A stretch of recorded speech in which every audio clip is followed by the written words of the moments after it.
વિદ્યાર્થી મિત્રો, my Hardik sir Shri Saraswat Vidyalaya વાપીમાં આપ સૌનું સ્વાગત છે. મિત્રો, આપણે વાતો કરી રહ્યા છે જીવ વિજ્ઞાન ધોરણ 12માં પ્રકરણ નંબર 9 અન્ન ઉન્નતીકરણ માટેની કાર્યનીતિ. એમાં મિત્રો આપણે લાસ્ટ ટાઈમ ડેરી ટેકનોલોજી વિશે, પોલ્ટ્રી ફાર્મિંગ, મધમાખી ઉછેર, એપીકલ્ચર વગેરે વિશે વાતો કરી હતી. તો હવે આપણે એમાં આગળ વધીશું. આજે આપણે મિત્રો કેટલાક MCQ જોવાના છે અને ત્યારબાદ ટોપિકમાં આગળ વધીશું. તો સૌ ધ્યાન આપે, પ્રશ્નને ખૂબ જ ધ્યાનથી વાંચવાનો છે મિત્રો. તો પ્રશ્ન છે અહીં, શ્વેત ક્રાંતિના પ્રણેતા ખાલી જગ્યા. મિત્રો, આપણે શ્વેત ક્રાંતિ વિશે વાતો કરી એટલે ડેરી ટેકનોલોજી, ડેરી ઉદ્યોગનું વ્યવસ્થાપન આપણે જોયું. તો એમાં એના પ્રણેતા એક ખૂબ જ જાણીતું નામ આપણી સામે આવે છે. મેં તમને વાત કરી હતી, વર્ગીસ કુરિયન. ડૉક્ટર વર્ગીસ કુરિયનનું નામ તરત જ સામે આવે છે. અને શ્વેત ક્રાંતિ, વ્હાઇટ રેવોલ્યુશન જે છે, એના પ્રણેતા તરીકે એમને ઓળખવામાં આવે છે. એનો ડેરી ટેકનોલોજીનો વિકાસ કર્યો હતો. મેં તમને વાત કરી હતી મિત્રો, યાદ કરજો કે જે ડૉક્ટર વર્ગીસ કુરિયન જે છે એ નેશનલ ડેરી ડેવલપમેન્ટ બોર્ડના ચેરમેન હતા. બરાબર છે. અને એમણે આ ઓપરેશન ફ્લડ પ્રોગ્રામની શરૂઆત કરી હતી મિત્રો, યાદ કરજો. આવી વાત કંઈક થઈ હતી. વર્ગીસ કુરિયન, અહીં આન્સર શું આવે છે? વર્ગીસ કુરિયન. હવે બીજો પ્રશ્ન છે મિત્રો,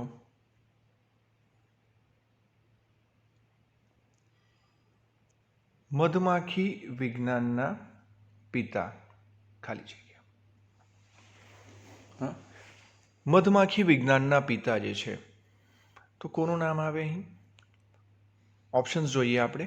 વર્ગીસ કુરિયન, ફ્લેમિંગ, ફાહિયાન, હુબેર. તો મિત્રો યાદ કરજો, અહીં જે કેટલાક નામો આવ્યા હતા મધમાખી ઉછેરની વાતમાં, એમાં ફાહિયાન અને વેન્સન જે છે એ પરદેશી મુસાફરો હતા. એમણે મધનો દવા તરીકે ઉપયોગ દર્શાવ્યો હતો, યાદ કરજો. બરાબર. ત્યારબાદ હુબેર નામ તમારી સામે આવે છે. આધુનિક મધમાખી વિજ્ઞાનના પિતા જે છે એ હુબેર છે. તો યાદ કરજો, આન્સર શું આવે છે અહીં? હુબેર. એટલે વૈજ્ઞાનિક નામ છે તો યાદ રાખવાનું છે. બરાબર. તો આ બંને પ્રશ્નો સરસ છે. વર્ગીસ કુરિયન, શ્વેત ક્રાંતિના પ્રણેતા, અને મધમાખી વિજ્ઞાનના પિતા જે છે એ કોણ છે? હુબેર છે. આગળ વધીએ મિત્રો. પ્રશ્ન છે હવે,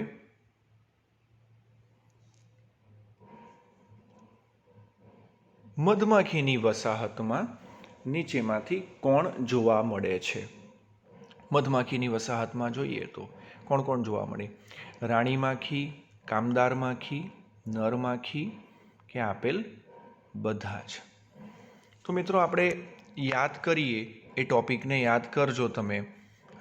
મધમાખી ઉછેર વિશે આપણી વાતો થઈ છે મિત્રો.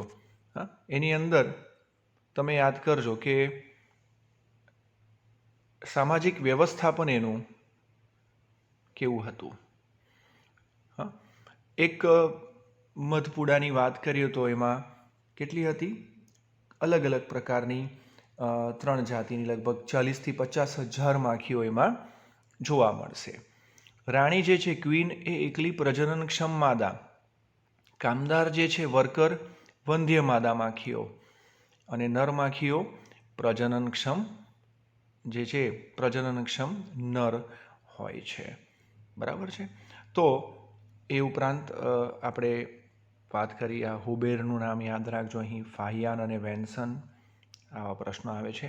અહીં પ્રજનનક્ષમ નર આવશે, પ્રજનનક્ષમ નર. તો ઘણા બધા પ્રશ્નો મિત્રો આવે છે, આપણે પ્રશ્ન પર આવી જઈએ ફરીથી. તો શું આવશે? નીચેમાંથી મધમાખીની વસાહતમાં નીચેમાંથી કોણ જોવા મળે છે? તો આ અહીં બધા જ આવે છે, બરાબર ને? અહીં આ બધા જ આવે છે. આ પ્રશ્નની અંદર આપેલ બધા જ, એટલે રાણી માખી, કામદાર માખી અને નર માખી, આ ત્રણે ત્રણ જોવા મળશે. હવે બીજો પ્રશ્ન છે, નીચેમાંથી પ્રજનનીય ફળદ્રુપ માદા માખી કોણ છે? હમણાં જ આપણે જોયું મિત્રો, એનું જે વ્યવસ્થાપન છે એમાં, તો પ્રજનનીય અને ફળદ્રુપ માદા માખી, ઓપ્શન છે રાણી માખી, કામદાર માખી, ડ્રોન કે આપેલ બધા જ. તો એમાં મિત્રો પ્રજનનીય ફળદ્રુપ માદા માખી જે છે એ ક્વીન છે, રાણી માખી હોય છે, બરાબર છે?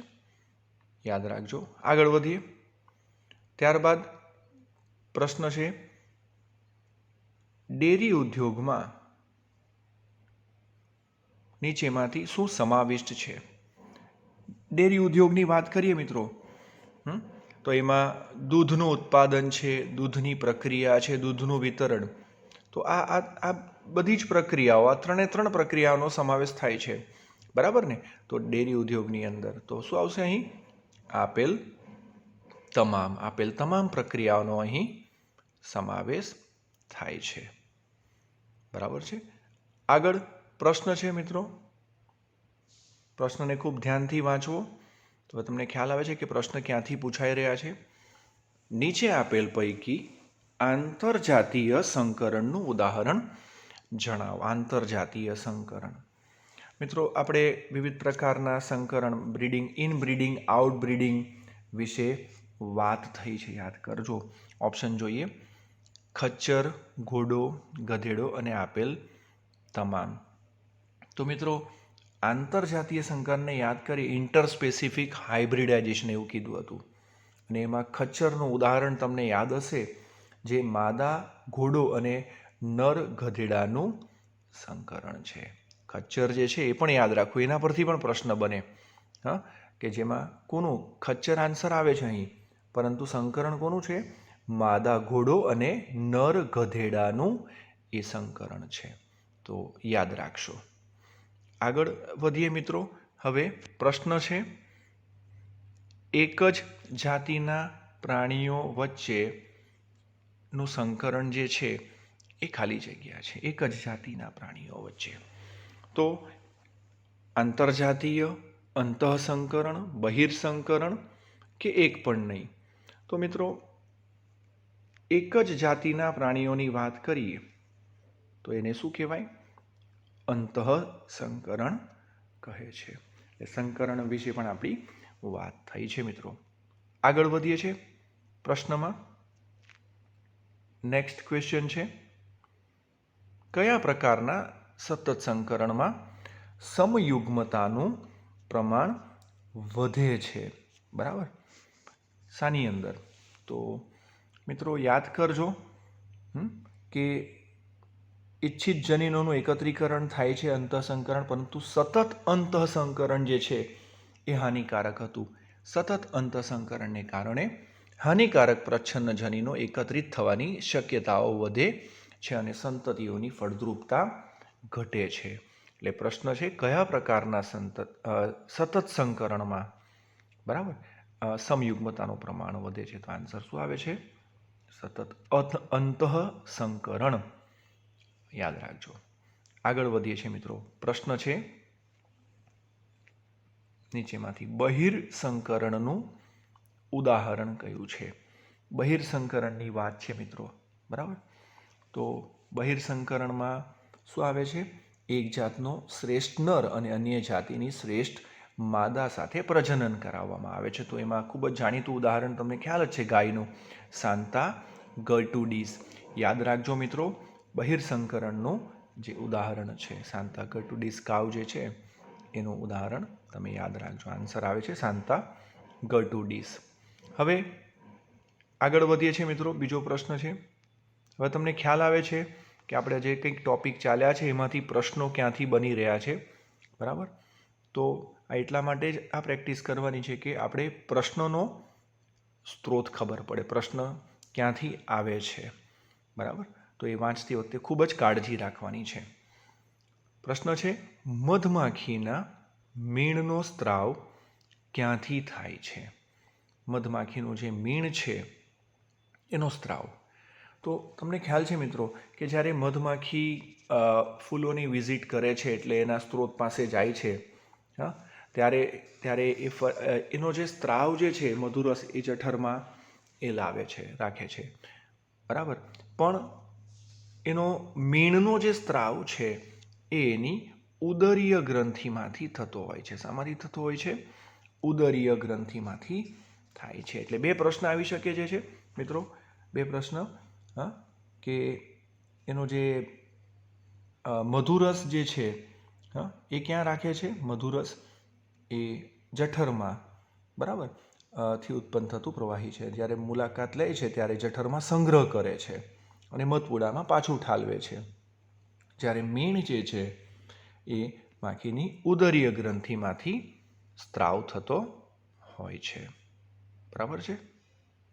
હવે મિત્રો આપણે આગળ વાત કરવાના છે મત્સ્ય ઉદ્યોગ વિશે. મત્સ્ય ઉદ્યોગની વાત આવે એટલે મિત્રો મત્સ્ય એટલે કે માછલીઓ અને અન્ય જલીય સજીવોને પકડવાની પ્રક્રિયા કરવી તથા એના વેચાણ કરવા સંબંધિત વાતો આવે છે અહીં, બરાબર છે? શું આવે? મત્સ્ય એટલે કે માછલીઓ, બરાબર, તથા અન્ય જલીય સજીવોને પકડવા, એની પ્રક્રિયા કરવી અને વેચાણની વાત. મિત્રો તમે જાણો છો કે જે દરિયાઈ વિસ્તારની નજીક રહેતા લોકો જે છે ખોરાક માટે મત્સ્ય પેદાશોનો ઉપયોગ કરે છે, એના ઉપર આધારિત હોય છે.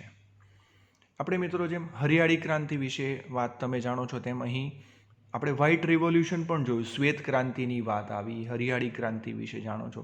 તેવી રીતે અહીં બ્લુ રિવોલ્યુશન તરીકે ઓળખાય છે. જે મત્સ્ય ઉદ્યોગની જે ક્રાંતિ છે એને શું કહેવાય? એને બ્લુ રેવોલ્યુશન કહેવાય છે મિત્રો, બરાબર છે? હવે તમે જાણો છો કે આ જે મત્સ્ય જે છે એમાં એને આપણે મીઠા પાણીની અને ખારા પાણીની એટલે કે દરિયાઈ એમ વિભાગોમાં વહેંચી શકાય છે. તો અહીં પ્રશ્ન આવી શકે મિત્રો કે મીઠા પાણીની મત્સ્યો કઈ કઈ? મીઠા પાણીની માછલીઓ જે છે, તો એમાં શું આવશે? કેટલાક નામો જે છે યાદ રાખજો અહીં.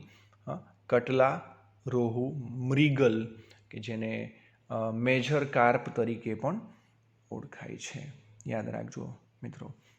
કટલા, રોહુ, મૃગલ આ બધી જેને મેજર કાર્પ તરીકે ઓળખાય છે એ બધી મીઠા પાણીની માછલીઓ છે, સામાન્ય કોમન જે બધી ઓળખાય છે. ત્યારબાદ ખાદ્ય દરિયાઈ માછલીઓની જે વાત કરીએ મત્સ્યોની, તો હિલ્સા છે, સાર્ડીન છે, મેકરેલ છે, પોમ્ફેટ જે છે, આજે મિત્રો જે છે ને એ જાણીતી ખાદ્ય દરિયાઈ માછલીઓ છે, બરાબર? તો યાદ રાખજો, અહીંથી પ્રશ્ન આવી શકે. મિત્રો આપણે ગુજરાતની વાત કરીએ તો ગુજરાત પાસે વિશાળ દરિયા કિનારો છે. લગભગ 1640 કિલોમીટરનો દરિયાઈ કિનારાનો વિસ્તાર ધરાવે છે. તો અહીંથી પણ પ્રશ્ન આવી શકે, કેટલો વિસ્તાર ધરાવે છે? 1640 કિલોમીટરનો એ દરિયા કિનારાનો વિસ્તાર ધરાવે છે. મિત્રો દુનિયાનું લગભગ 90% જે ઉત્પાદન જે છે મત્સ્ય ઉત્પાદન એ દરિયા પર આધારિત છે, બરાબર? શાના પર આધારિત છે? દરિયા પર. એટલે સમજો ને કે 10% જે છે એ મીઠા પાણી સાથે સંબંધિત છે. એટલે કુલ દુનિયાનું જે ઉત્પાદન છે એ 90% ઉત્પાદન ખારા પાણી એટલે કે દરિયાઈ છે એમાંથી આવે છે. અને દરિયાઈ ખોરાકની વાત કરીએ મિત્રો એ આયોડિનથી સભર હોય. શાનાથી સભર હોય? આયોડિનથી. તો ઘણા બધા પ્રશ્નો મિત્રો આવી શકે. એટલે જે સી ફૂડ છે એમાં આયોડિન સારા પ્રમાણમાં મળે છે, બરાબર છે? અને એ સિવાય પણ તમે નામ સાંભળ્યા હશે આપણે કોડ લીવર ઓઇલ, જે કોડ માછલી જે છે, કોડ લીવર ઓઇલ છે, શાર્ક લીવર ઓઇલ, એની અંદર વિટામિનો તમે જાણો છો કે વિટામિન ડીથી, વિટામિન એથી એ ભરપૂર હોય છે. સારા સ્ત્રોત છે મિત્રો. તો અહીં ઘણા બધા પ્રશ્નો મિત્રો આવી શકે છે. હવે આગળ વધીએ મિત્રો. હવે વાત આવે છે વનસ્પતિ સંવર્ધન વિશે. બરાબર છે, વનસ્પતિ સંવર્ધન. તો જેમ આપણે પ્રાણી સંવર્ધનની વાત કરી મિત્રો, એ રીતે જ વનસ્પતિ સંવર્ધનમાં એનો હેતુ શું? તો એનો હેતુ સારી સુધારેલી જાતો મેળવવાની. તો એના કેટલાક મુદ્દાઓ છે, એના પર ધ્યાન રાખજો. તો મિત્રો અહીં હરિયાળી ક્રાંતિના પ્રણેતા સૌથી પહેલાં એને યાદ કરી કે નોર્મન બોરલો. નોર્મન બોરલો જે છે એ હરિયાળી ક્રાંતિના પ્રણેતા. હમણાં જ આપણે વાત કરી મિત્રો, વ્હાઇટ રેવોલ્યુશન વિશે વાત થઈ, વર્ગીસ કુરિયન, ત્યારબાદ બ્લુ રિવોલ્યુશન અને હવે આવ્યું ગ્રીન રિવોલ્યુશન. તો હરિયાળી ક્રાંતિના પ્રણેતા જે છે એ નોર્મન બોરલો, નામ યાદ રાખશો. બરાબર. ત્યારબાદ ભારતીય હરિયાળી ક્રાંતિ, એટલે આપણા દેશની વાત કરીએ તો ભારતમાં હરિયાળી ક્રાંતિના પ્રણેતામાં ડૉક્ટર સ્વામિનાથનનું નામ જે છે એ જાણીતું છે મિત્રો. કોનું નામ? સ્વામિનાથનનું. તો વનસ્પતિ સંવર્ધન પર આવીએ તો એના જે અહીં કેટલાક મુદ્દાઓ જે છે એના પર આપણે વાતો કરીએ. તો સૌથી પહેલાં મુદ્દો છે ભિન્નતાનું એકત્રીકરણ. વનસ્પતિની સુધારેલી જાતો મેળવવા માટે ભિન્નતાનું એકત્રીકરણ. ત્યારબાદ પિતૃઓની પસંદગી અને મૂલ્યાંકન. ત્યારબાદ ત્રીજું છે પસંદ કરેલ પિતૃઓ વચ્ચે સંકરણ. અને ચોથું પુનઃ સંયોજિતોની પસંદગી અને પરીક્ષણ. અને ત્યારબાદ પાંચમું નવી જાતિનું પરીક્ષણ, મુક્તિ અને એનું વેચાણ. તો આ કેટલાક એના અગત્યના મુદ્દાઓ છે મિત્રો. તો અહીં નવી નવી વેરાયટી મેળવવા માટેના પ્રયત્નો છે. તો ભિન્નતાનું એકત્રીકરણ, આ મુદ્દાઓને મિત્રો યાદ રાખજો. આજે છે ક્રમશઃ જે મુદ્દા આપ્યા છે, બરાબર, એ મુદ્દાઓને યાદ રાખજો. એના પરથી પણ પ્રશ્ન આવી શકે છે અહીં. ત્યારબાદ મિત્રો અહીં કેટલીક જે જાતિઓ છે, અહીં પાઠ્યપુસ્તક, આપણું જે પાઠ્યપુસ્તક છે એમાં ટેબલ નંબર 9.1માં આવી વિવિધ જાતો છે, સુધારેલી જાતો છે મિત્રો, એની વાતો કરી છે. એમાં પાક દર્શાવ્યો છે, જાત વેરાયટી બતાવી છે, સાથે રોગ સામે પ્રતિરોધકતા વિશે પણ એમાં વાત કરી છે. બરાબર. તો પાઠ્યપુસ્તકમાં સરસ મજાનું ટેબલ આપ્યું છે. આ કોષ્ટક નંબર 9.1માં ધ્યાન આપશો. ઘણા બધા પ્રશ્નો મિત્રો અહીંથી આવી શકે છે. તો રોગ પ્રતિરોધકતા માટે વનસ્પતિ સંવર્ધનમાં ઘઉં છે, એમાં નામ યાદ રાખજો હિમગીરી. અને રોગ સામે કયા? તો કે પર્ણ તથા કિનારીનો ગેરુ રોગ જે છે, ઘઉંમાં થતો ગેરુ, હિલબર્ન્ટ. તો ઘણા બધા પ્રશ્ન આવે. એ રીતે રાઈ જે છે, બ્રાસિકા જેને કહીએ છીએ આપણે, પૂસા સ્વર્ણિમ, એમાં સફેદ વ્હાઇટ રસ્ટ જે રોગ છે, તો એ પણ યાદ રાખજો નામ. ફ્લાવર છે કોલીફ્લાવર, તો એના નામ બધા યાદ રાખજો. અહીં મિત્રો જાત આપી છે પૂસા સુબ્રા અને પૂસા જે છે સ્નોબોલ, K1 આપ્યું છે, અહીં લખ્યું છે એનો પાર્ટ છે. તો એમાં બ્લેક રોટ છે, કાળો સડો. ત્યારબાદ ફૂગના કાળા સુકારાના એનો રોગ છે. તો આવા રોગ સામે પ્રતિરોધકતા છે, મળી છે અહીંયા, સુધારેલી જાત છે, યાદ રાખજો. ત્યારબાદ ચોળા છે, એમાં પૂસા કોમલ, બેક્ટેરિયલ સુકારો જે છે એની સામે રોગ સામે પ્રતિરોધકતા છે, રેઝિસ્ટન્ટ ટુ ડિસીઝ છે. મરચું ચીલી જે છે, તો નામ યાદ રાખજો અહીં પૂસા સદાબહાર. બરાબર. એમાં chilli mosaic virus, tobacco mosaic virus અને પર્ણવલન જે છે રોગ સામે પ્રતિરોધકતા બતાવે છે. તો આ મિત્રો એના ફાયદા છે કે રોગ સામે પ્રતિરોધકતા મળી છે આવા. અને પાકોના નામ, વેરાયટી યાદ રાખજો. ઘણા બધા પ્રશ્નો આવી શકે છે. ત્યારબાદ મિત્રો બીજું જે એક ટેબલ આપ્યું છે આપણા પાઠ્યપુસ્તકની અંદર જ, સરસ મજાનું, કોષ્ટક નંબર 9.2, ઘણા બધા પ્રશ્નો આવી શકે છે. તો એમાં પાકનું નામ છે મિત્રો અહીં, ત્યારબાદ જાત છે અને કીટક, એટલે કે કયા કીટક, એટલે કીટક પ્રત્યે જે છે અહીં એ પ્રતિરોધક છે. તો પાકનું નામ છે રાઈ છે, જેને બ્રાસિકા બોલીએ છીએ, બ્રાસિકા જેન્સિયા એનું વૈજ્ઞાનિક નામ. જાત છે પૂસા ગૌરવ, બરાબર, પૂસા ગૌરવ. અને કીટક છે એફિડ્સ છે, કીટ પ્રતિરોધક છે. કયા કીટ પ્રતિરોધક? એફિડ્સ જે છે, યાદ રાખજો. ત્યારબાદ જે ફ્લેટ બીન્સ, જે ચપટા કઠોળ જે છે મિત્રો, ચપટા કઠોળમાં પૂસા સેમ 2 અને સેમ 3, એમાં જેસિડ્સ, એફિડ્સ અને ફળભેદક જે ફ્રૂટ બોરર જે છે એનું ઉદાહરણ યાદ રાખજો. ત્યારબાદ ભીંડા છે, ભીંડા, એમાં પૂસા સવાની, પૂસા A4, એમાં એના જે નામ આપ્યા છે યાદ રાખજો, પ્રકાંડ અને ફળ ભેદક. તો મિત્રો આ જે બંને કોષ્ટકો જે આપ્યા છે, એના પરથી ઘણા બધા પ્રશ્નો મિત્રો આવી શકે છે કે જે સુધારેલી જાતિ છે. આગળ જે ટેબલ જોઈએ એમાં રોગ પ્રતિકારકતા છે ચોક્કસ પ્રકારના, નહીં કીટક પ્રત્યે પ્રતિકારકતા બતાવી છે. મિત્રો આપણા દેશની વાત કરીએ તો ભારત દેશના કૃષિનો ખૂબ જ મહત્ત્વનો રોલ છે, મહત્ત્વની ભૂમિકા છે. એ લગભગ કુલ જીડીપીમાં લગભગ 33% જે ફાળો જે છે ભારતમાં એ કૃષિ ઉત્પાદનનો છે. અને એ મોટા પ્રમાણમાં એ રોજગાર પણ આપે છે. લગભગ ડબલ જેટલા પ્રમાણમાં ભારતમાં કૃષિ દ્વારા 66% જેટલો રોજગારીની તકો છે મિત્રો.